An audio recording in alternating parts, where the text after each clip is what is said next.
Hello hi जय जगन्नाथ। आशा करुच्ची आपण मैंने समस्ते भलरे थे। मो नुआ भिडियो को आपण मानक स्वागत। ଏବେ ତ ବହୁତ ଥଣ୍ଡା, ଜୋର ସେ ଥଣ୍ଡା ପଡ଼ିଛି ଆମର ଓଡ଼ିଶାରେ।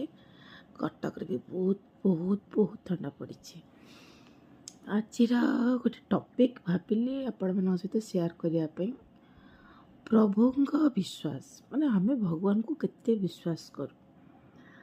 ଦେଖନ୍ତୁ, ମାନେ କିଛି ନା କିଛି ଯଦି ଆମ ସହିତ ଖରାପ ହେଉଛି, ଭଲ ହେଉଛି, କିଛି ବି ଘଟୁଛି, ଯାହା ବି ଆମ ଜୀବନରେ ସବୁ ହେଉଛି, ନିଶ୍ଚୟ ଭଗବାନଙ୍କର ଗୋଟେ ମହତ୍ଵ ଉଦ୍ଦେଶ୍ୟ ତା ପଛରେ ଥିବ। ଏଇଟା ଆମେ ମନା କରିପାରିବା ନାହିଁ।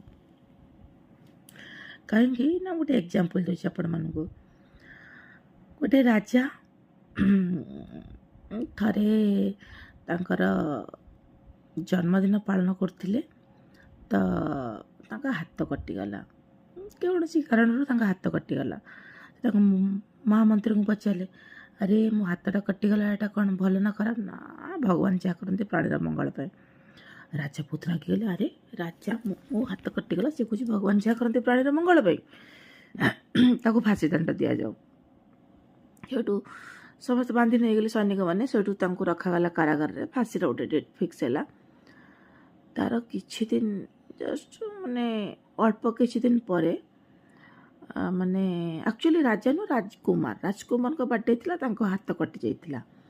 ତ କିଛି ଦିନ ପରେ ଗୋଟେ ତନ୍ତ୍ରମନ୍ତ୍ରର ଲୋକ, ଯିଏକି ରାଜକୁମାର ଯାଇଥିଲେ ମାନେ ଜଙ୍ଗଲକୁ, ତାଙ୍କୁ ସେଇଠୁ ନେଇଗଲା, କିଡ଼ନାପ୍ କରିକି ନେଇଗଲା। ତାଙ୍କୁ ବଳି ପକାଇବା ପାଇଁ ବାନ୍ଧିକି ରଖିଦେଲା। ଯେତେବେଳେ ସେ ବଳି ପକାଇବା ସମୟ ଆସିଲା, ସେ ସବୁ ବଡ଼ି ଚେକ୍ କଲା, ଦେଖିଲା କି ଗୋଟେ ତାଙ୍କ ହାତରେ ଗୋଟେ କଟ୍ ଅଛି। ଆଉ କଟ୍ ଥିବା ଲୋକଙ୍କୁ ତ ବଳି ପଡ଼ିବନି। ତ ସିଏ କ'ଣ କଲା, ରାଜକୁମାରକୁ ଛାଡ଼ିଦେଲା। କହିଲା, ତୁମ କାମରେ କିଛି ନୁହେଁ, ତୁ ଯା। ତ ରାଜକୁମାର ଫେରି ଆସିଲେ। ଆସିକି ତାଙ୍କ ବାପାଙ୍କୁ ସବୁ କଥା କହିଲେ। ରାଜାଙ୍କର ମାନେ ଆଖିରୁ ଲୁହ ମାନେ ରହିଲାନି, ଧାର ଧାର ଲୁହ ପଡ଼ିଲା। କହିଲେ, ଆରେ ହେଇ, ସେଦିନ ସେ ମୋ ମନ୍ତ୍ରୀ କହିଥିଲା ଭଗବାନ ଯାହା କରନ୍ତି ପ୍ରାଣୀର ମଙ୍ଗଳ ପାଇଁ। ଆଜି ଯଦି ମୋ ଆଙ୍ଗୁଠି ମୋ ପୁଅର କଟିନଥାନ୍ତା, ହୁଏତ ଆଜି ତା ଜୀବନ ହିଁ ଆଉ ବଞ୍ଚିନଥାନ୍ତା। ସାଙ୍ଗେ ସାଙ୍ଗେ ତାଙ୍କ ଭୁଲ ବୁଝିପାରିଲେ। ତାଙ୍କ ମହାମନ୍ତ୍ରୀଙ୍କୁ ଫେରି ଜେଲରୁ ବାହାର କଲେ। ବାହାର କରିକି ତାପରେ ତାଙ୍କୁ ବହୁତ ସୁନା ସବୁ ଯାହା ପୁରସ୍କୃତ କଲେ। ମହାମନ୍ତ୍ରୀଙ୍କୁ କହିଲେ, ମୁଁ ମୋ ଭୁଲ ବୁଝିପାରିଛି। ପ୍ରକୃତରେ ଭଗବାନ ଯାହା ବି କରନ୍ତି, ଦୁଃଖ ଦିଅନ୍ତୁ, ସୁଖ ଦିଅନ୍ତୁ, ପ୍ରତ୍ୟେକଟି ଜିନିଷ କିଛି ନା କିଛି ମହତ୍ଵ ଉଦ୍ଦେଶ୍ୟ ତା ପଛରେ ଭଗବାନଙ୍କର ଥାଏ। ଜୟ ଜଗନ୍ନାଥ। ଆଶା କରୁଛି ଛୋଟିଆ ଷ୍ଟୋରିଟି ଆପଣମାନଙ୍କୁ ବହୁତ ଭଲ ଲାଗୁଥିବ। ଯଦି ଲାଗୁଥିବ, ଆମେ ତ ନିଶ୍ଚୟ ଈଶ୍ୱର ବିଶ୍ୱାସୀ ସମସ୍ତେ। ଆଶା କରୁଛି ସମସ୍ତଙ୍କର ବିଶ୍ୱାସ ଭଗବାନଙ୍କ ପାଇଁ ସେମିତି ଥିବ ସବୁବେଳେ।